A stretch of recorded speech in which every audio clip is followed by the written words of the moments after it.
नमस्कार दोस्तों, स्वागत है आप सभी का आपके अपने YouTube चैनल एक प्रयास में। तो दोस्तों, आज हम आदिकाल के कुछ महत्वपूर्ण प्रश्न करेंगे। तो चलिए शुरू करते हैं। आज का हमारा पहला सवाल है, जसहर चरित्र के लेखक कौन है? Option A Swayambhu, option B Pushpadant, option C Dhanpal या फिर ऑप्शन डी अब्दुल रहमान। तो इसका सही जवाब है ऑप्शन बी, जसहर चरित्र के लेखक पुष्पदंत हैं। प्रश्न 2, आलवार संतों की संख्या कितनी मानी गई है? Option A 20, option B 12, option C 10 या फिर ऑप्शन डी 8। तो इसका सही जवाब है ऑप्शन बी, आलवार संतों की संख्या 12 मानी गई है। इनका समय 6वीं से 9वीं शताब्दी के बीच रहा है। इनके पदों का संग्रह दिव्य प्रबंध कहलाता है। प्रश्न 3, कैमास वध किस ग्रंथ की प्रमुख घटना है? Option A Bisaldev Raso, option B Parmal Raso, option C Prithviraj Raso या फिर ऑप्शन डी खुमान रासो। तो इसका सही जवाब है ऑप्शन सी, कैमास वध पृथ्वीराज रासो ग्रंथ की प्रमुख घटना है। पृथ्वीराज रासो ग्रंथ के रचनाकार चंद्रवरदाई हैं। बीसलदेव रासो के रचनाकार नरपति हैं। खुमान रासो के रचनाकार दलपति विजय और पलमार रासो के रचनाकार जगनिक हैं। अगला प्रश्न, अपभ्रंश भाषा में रचित रामचरित्र कौन सा है? Option A Ramayan, option B Ramchandrika, option C पौंचरेऊ या फिर ऑप्शन डी महापुराण। तो इसका सही जवाब है ऑप्शन सी, अपभ्रंश भाषा में लिखित रामचरित पौंचरेऊ है। पौंचरेऊ के रचनाकार स्वयंभू हैं। स्वयंभू को अपभ्रंश का वाल्मीकि तथा व्यास भी कहा जाता है। पौंचरेऊ को स्वयंभू के पुत्र त्रिभुवन ने पूरा किया था, जबकि रामायण के रचयिता महर्षि वाल्मीकि एवं रामचंद्रिका के रचयिता केशवदास और महापुराण के रचयिता पुष्पदंत है। हमारा अगला प्रश्न है, निम्नलिखित में से कौन सी रचना अपभ्रंश के प्रभाव से मुक्त हिंदी की रचना मानी जाती है? Option A Raulvel, option B Hammir Raso, option C Bisaldev Raso या फिर ऑप्शन डी भारतेश्वर बाहुबली रास। तो इसका सही जवाब है ऑप्शन सी, बीसलदेव रासो अपभ्रंश के प्रभाव से मुक्त हिंदी की रचना मानी जाती है। इसके लेखक नरपति हैं। यह 1212 ईस्वी में रचित एक श्रृंगारिक रचना है। हिंदी में 12 मासा का वर्णन सर्वप्रथम बीसलदेव रासो में ही देखने को मिलता है। हमारा अगला प्रश्न है, आल्हा उदल नामक वीर सरदारों की वीरतापूर्ण लड़ाइयों का वर्णन निम्नलिखित में से किस ग्रंथ में है? Option A Khuman Raso, option B Parmal Raso, option C Bisaldev Raso या फिर ऑप्शन डी पृथ्वीराज रासो। तो इसका सही जवाब है ऑप्शन बी, आल्हा उदल नामक वीर सरदारों की वीरतापूर्ण लड़ाइयों का वर्णन जगनिक की परमाल रासो में है। आला छंद में लिखे जाने के कारण इसका अन्य नाम आला खंड भी है। आला छंद को वीर छंद भी कहते हैं। यह 31 मात्रा वाला छंद है जो युद्ध भूमि में योद्धाओं का जोश बढ़ाता है। आला को सर्वप्रथम 1865 में फर्रुखाबाद के तत्कालीन न्यायाधीश चार्ल्स इलियट ने प्रकाशित करवाया था। इस चीज़ को ध्यान रखना कि आला खंड को सबसे पहले 1865 में फर्रुखाबाद के तत्कालीन न्यायाधीश चार्ल्स इलियट ने प्रकाशित करवाया था। हमारा अगला प्रश्न है, डॉक्टर रामकुमार वर्मा ने अपने इतिहास ग्रंथ हिंदी साहित्य का आलोचनात्मक इतिहास में हिंदी का पहला कवि किसे माना है? Option A Vidyapati, option B Amir Khusro, option C Sarahapa या फिर ऑप्शन डी स्वयंभू। तो इसका सही जवाब है option D, doctor Ramkumar Verma ने अपने इतिहास ग्रंथ हिंदी साहित्य का आलोचनात्मक इतिहास में हिंदी का पहला कवि स्वयंभू को माना है, जबकि राहुल सांस्कृता ने सरहपा को माना है। और सरहपा को सामान्य रूप से हिंदी का पहला कवि माना जाता है। अगला प्रश्न, नाथ साहित्य का आरंभकर्ता किसे माना जाता है? Option A Neminath, option B Matsyendranath, option C Gorakhnath और ऑप्शन डी आदिनाथ। तो इसका सही जवाब है ऑप्शन सी। नाथ साहित्य का आरंभकर्ता मत्स्येंद्रनाथ के शिष्य गोरखनाथ को माना जाता है। यह हठ योग की स्थापना पर आधारित है। शिव इस संप्रदाय के आराध्य देव हैं। शिव इस संप्रदाय के आराध्य देव हैं। अगला प्रश्न, हिंदी का प्रथम महाकाव्य किसे माना जाता है? Option A Kamayani, option B Prithviraj Raso, option C Khuman Raso या फिर ऑप्शन डी बीसलदेव रासो। तो इसका सही जवाब है ऑप्शन बी। हिंदी का प्रथम महाकाव्य पृथ्वीराज रासो को माना जाता है। अगला प्रश्न, प्रत्येक देश का साहित्य वहां की जनता की चित्तवृत्ति का संचित प्रतिबिंब होता है। यह कथन किसका है? Option A Acharya Hazari Prasad Dwivedi, option B Mahatma Gandhi, option C Acharya Mahavir Prasad Dwivedi और ऑप्शन डी आचार्य रामचंद्र शुक्ल। तो आपको बताना है कि इनमें से कौन सा ऑप्शन सही है। तो इसका सही जवाब है ऑप्शन डी। प्रत्येक देश का साहित्य वहां की जनता की चित्तवृत्ति का संचित प्रतिबिंब होता है। यह कथन रामचंद्र शुक्ल का है।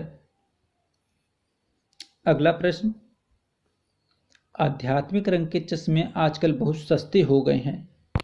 उन्हें चढ़ाकर जैसे कुछ लोगों ने गीत गोविंद के पदों का आध्यात्मिक संकेत बताया है, वैसे ही इन पदों को भी। यह किसके पदों की तुलना आचार्य रामचंद्र शुक्ल ने गीत गोविंद से की है? Option A Vidyapati, option B Surdas, option C Tulsidas और ऑप्शन डी कबीर। तो इसका सही जवाब है ऑप्शन ए। आध्यात्मिक रंग के चश्मे आजकल बहुत सस्ते हो गए हैं। उन्हें चढ़ाकर जैसे कुछ लोगों ने गीत गोविंद के पदों को आध्यात्मिक संकेत बताया है, वैसे ही विद्यापति के इन पदों को भी। यह कथन आचार्य रामचंद्र शुक्ल का विद्यापति के संबंध में है।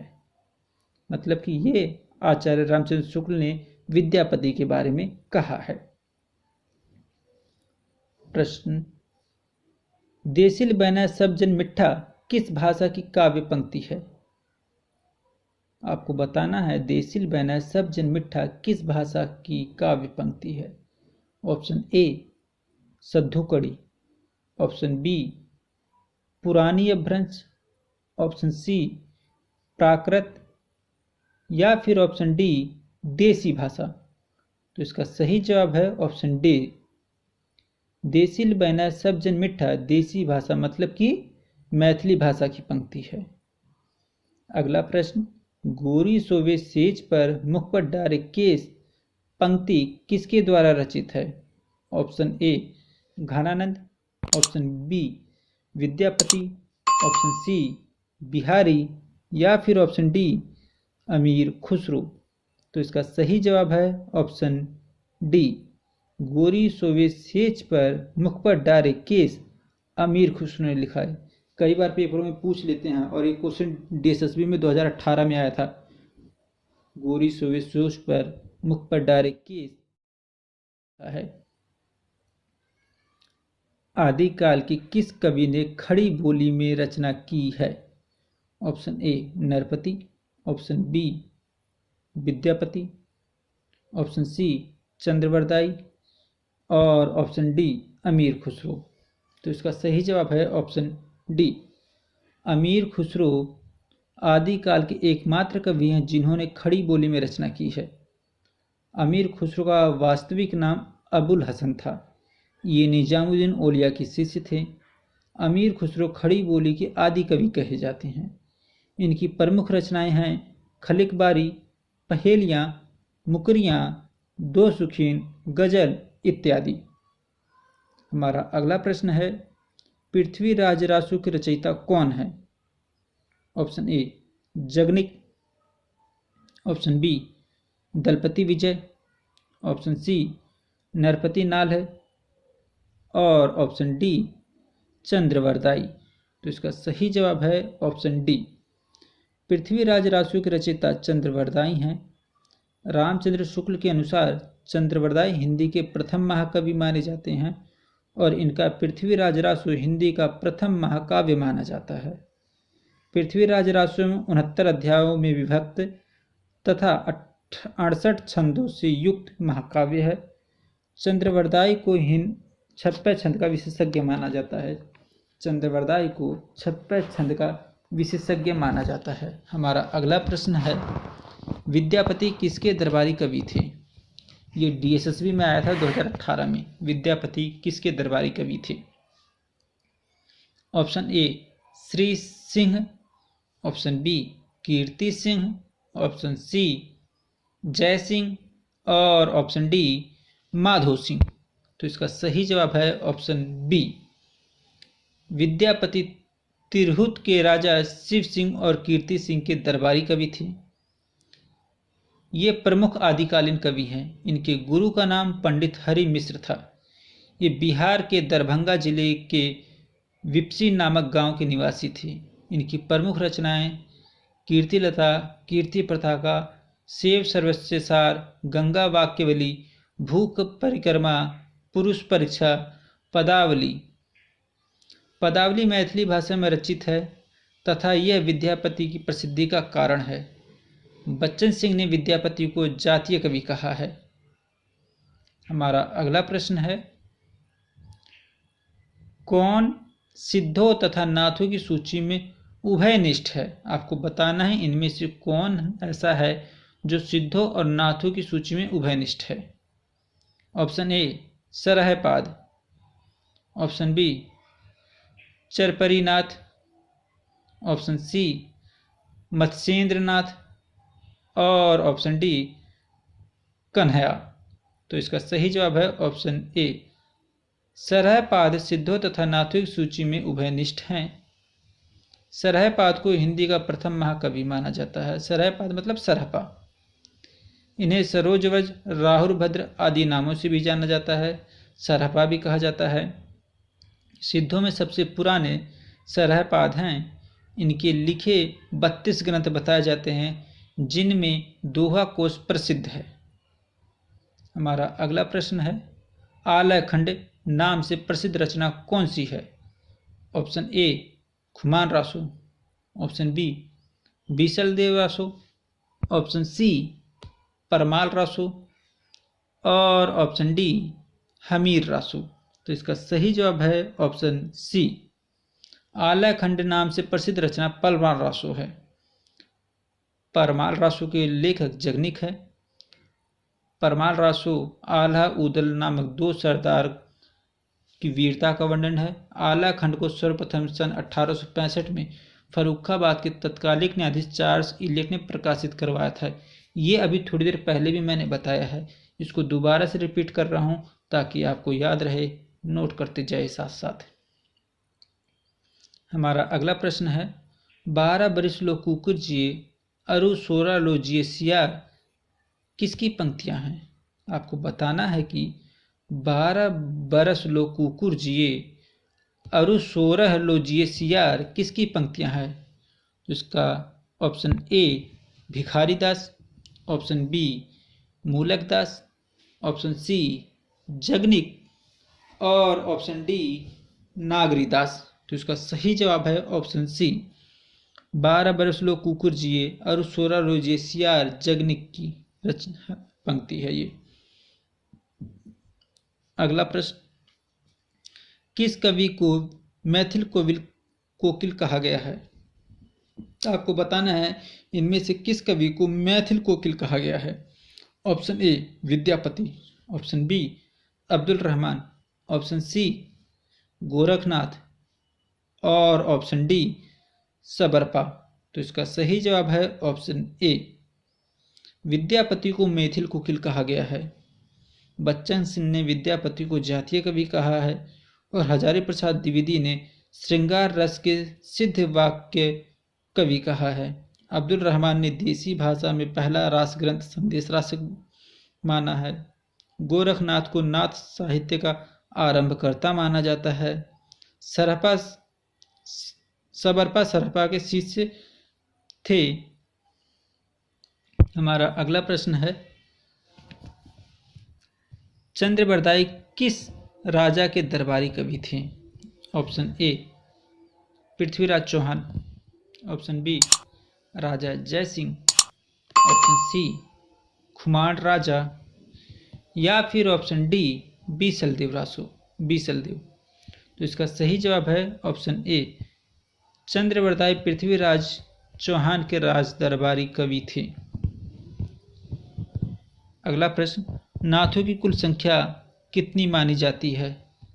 Option A 9, option B 14, option C 26, option D 12। तो इसका सही जवाब है ऑप्शन ए, नाथों की कुल संख्या 9 मानी जाती है, जो इस प्रकार से हैं। पहला नागार्जुन, दूसरा जड़भरत, तीसरा हरिश्चंद्र, चौथे सत्यनाथ, पांचवें भीमनाथ, छठे गोरखनाथ, सातवें चरपट, आठवां जलंधर और आखिरी का 9वां मलयार्जुन। गोरखनाथ का नाथ पंथ बौद्धों की ब्रजैन शाखा से निकला हुआ है माना जाता है। नाथ पंथ के प्रवर्तक गोरखनाथ माने जाते हैं। हमारा अगला प्रश्न है, रानी केतकी की कहानी के रचनाकार कौन है? Option A Chandradhar Sharma Guleri, option B Premchand, option C Insha Allah Khan और ऑप्शन डी लल्लू लाल। तो इसका सही जवाब है ऑप्शन सी, रानी केतकी की कहानी के रचनाकार इंसा अल्लाह खां है। हमारा अगला प्रश्न, पहले जैसे गाथा या गाहा कहने से प्राकृत का बोध होता था, वैसे ही पीछे कहने से अभ्रंश या लोक प्रचलित काव्य भाषा का बोध होने लगा। आचार्य शुक्ल के इस कथन की रिक्त स्थान में होगा। ऑप्शन ए चौपाई, ऑप्शन बी रासो या रासक, ऑप्शन डी दोहा या दूहा, ऑप्शन डी छप्पे। तो आपको बताना है कि जो रिक्त स्थान है इसमें क्या आएगा, चौपाई या चौपाई, रासो या रासक, दोहा या दूहा, छप्पे। तो इसका सही जवाब है ऑप्शन सी, पहले जैसे गाथा या गाहा कहने से प्राकृत का बोध होता था, वैसे ही पीछे दोहा या दूहा कहने से अभ्रंश या लोक प्रचलित काव्य भाषा का बोध होने लगा। आचार्य शुक्ल के इस कथन के रिक्त स्थान में दोहा या दूहा होगा। आज का हमारा अंतिम सवाल, आचार्य शुक्ल ने रासु शब्द का संबंध किस शब्द से माना है? ऑप्शन ए रास, ऑप्शन बी रसायन, ऑप्शन सी रहस्य, या फिर ऑप्शन डी रासक। इसका सही जवाब है ऑप्शन बी, आचार्य रामचंद्र शुक्ल ने रासु शब्द का संबंध रसायन से माना है। रासु शब्द की उत्पत्ति के अन्य विवरण इस प्रकार से हैं। अन्य लोगों ने कैसे माना है? रास से नंद दुलारे वाजपेयी मानते कि रासु शब्द की उत्पत्ति रास से हुई है, जबकि कविराज श्यामल दास, काशी प्रसाद जायसवाल रहस्य से रासु साहित्य की उत्पत्ति मानते हैं, और हजारी प्रसाद द्विवेदी, नरोत्तम स्वामी, दशरथ शर्मा, माता प्रसाद गुप्त रासक से रासु शब्द की उत्पत्ति मानते हैं कि रासु शब्द की उत्पत्ति रासक से हुई है। तो धन्यवाद, मिलते हैं अगली वीडियो में एक नए टॉपिक के साथ। तब तक के लिए बाय बाय।